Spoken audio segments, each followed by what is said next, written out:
ये एक भी हो सकता है, उससे अधिक भी हो सकते हैं, तो उसके आधार पर भी विलयन को बांटा जाता है कभी कभी। जैसे यदि किसी विलयन में, मैंने शॉर्ट में लिखा हुआ, आपको पूरा पूरा परिभाषा लिखनी है, यदि किसी विलयन में एक विलय उपस्थित हो तो ऐसा विलयन कहलाता है द्विअंगी विलयन। जब एक विलय उपस्थित होगा तो ऐसा विलयन क्या कहलाएगा? द्विअंगी विलयन।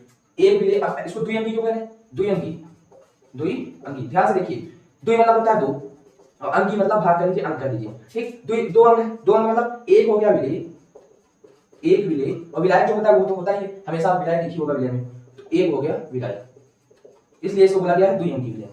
और द्विअंगी का विलय का उदाहरण को पूछ ले तो चीनी प्लस पानी, ओके।